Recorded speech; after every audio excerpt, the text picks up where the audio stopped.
Welcome back to Brailes Channel. Nagbabalik po tayong muli para sa pagbabalik ng ating social pension payout schedule updates as of this date. At dahil nga sa nakaraang bagyong Christine ay marami ang nagkansela ng kanilang payout. Kaya't nagbabalik po tayo para sa kanilang rescheduled o pag-resume ng inyong payout.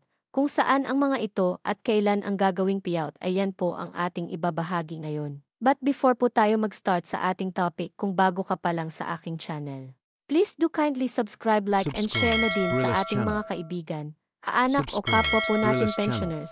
At please share na din sa ating mga social media accounts para mas marami pa po ang makaalam ng kanilang bagong schedule. With no further ado, let's begin na po sa ating topic. Ito na. Social Pension Rescheduled Payout Updates as of October 26 of year 2024. NCR at iba pang lugar alamin.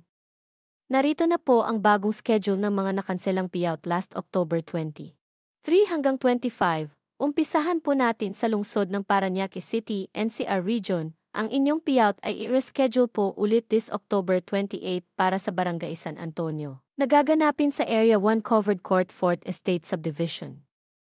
Sa October 29 naman nakaschedule ang payout ng Barangay San Dionisio na gaganapin sa Old Barangay San Dionisio Gym.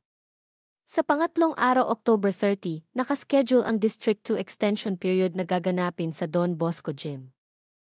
At sa panghuling araw November 4, nakaschedule mag-payout ang District 1 Extension Period na gaganapin sa Old Barangay San Dionisio Gym. Ang sumunod natin ay sa lungsod pa rin ng NCR at ito ay sa North Caloocan City. Naka-reschedule pong muli ang inyong payout this October 26 para sa Barangay 172 hanggang Barangay 174 na gaganapin sa Orduha Court.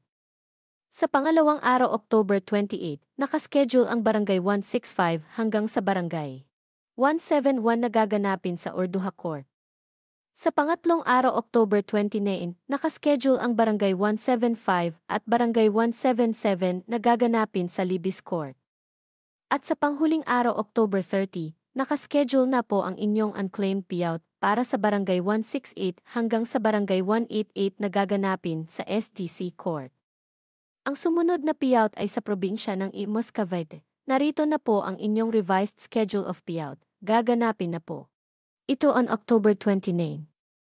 Kabilang po dito ang Cluster 5 na gaganapin sa Bayan Luma Covered Court, ang Cluster 8 na gaganapin sa Dimasalang Covered Court, ang Cluster 1 na gaganapin sa Alfonso and Marie Chris Covered Court. Sa hapon naman nakaschedule ang Cluster 2 na gaganapin sa Goodwood Covered Court, ang Cluster 6 naman ay gaganapin sa Pinagbuklod Covered Court, at ang Cluster 7 naman ay gaganapin sa Palm Grove Covered Court. Ang sumunod naman natin ay sa probinsya ng Apari Cagayan. Naka-reschedule na pong muli ang inyong payout this October 28 para sa Barangay Isinarag, Bakiling, Bulala Norte, Bulala Sur, Navagan at Linaw na gaganapin sa venue at oras na makikita nyo po sa inyong screen. Kasama rin dito ang Barangay Bukig, Kaagaman, Bisagu, at Barangay Isanya na gaganapin sa venue at oras na makikita nyo po sa inyong screen.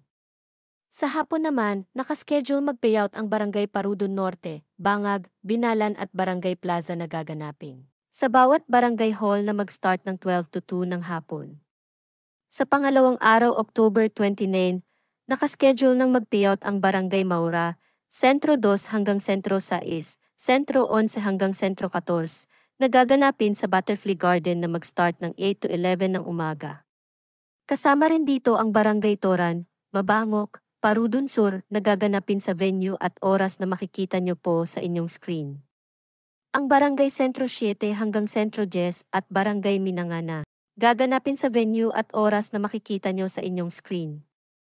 Sa October 30 naman nakaschedule ang Barangay Makanaya, Punta, San Antonio, Talungan, at Barangay Padaya na gaganapin sa bawat venue at oras na makikita nyo po sa inyong screen. Kabilang din dito ang Barangay Sentro 1, Sentro 15, Barangay Gadang, at Barangay Dodan. At panghuling araw October 31, nakaschedule na po ang inyong unpaid or unclaimed payout na gaganapin sa inyong OSCA office na mag-start ng alas 8 ng umaga. At ang panghuling nagpahabol ng schedule natin ay sa probinsya ng Tayabas, Quezon. Ito po ay para sa third quarter ng taon. Naka-reschedule na po ang inyong payout this October 27 para sa Barangay Ilita. ng Kaibaba at ng Kailaya na gaganapin sa Lita Covered Court, ang Barangay Machuna at Ayaas ay gaganapin naman sa Barangay Machuna Facility. Ang Barangay Anos, Malawa, Potol, Kalantas, Bukal Ibaba at Barangay Bukal Ilaya na gaganapin sa Malawa Barangay Hall. At ang Barangay Ipilan, Alitaw, Bagyo ay nakaschedule sa umaga at sa hapon naman ang Barangay San Isidro 1 hanggang San Isidro 4 na gaganapin sa Ipilan Covered Court. That's it. Ito pa lamang ang mga naglabas ng rescheduled payout as of this date. Manatili po kayong nakatutok sa aking channel para sa mga latest payout updates at iba pang impormasyon na para po sa inyo. Marami pong salamat and God bless everyone.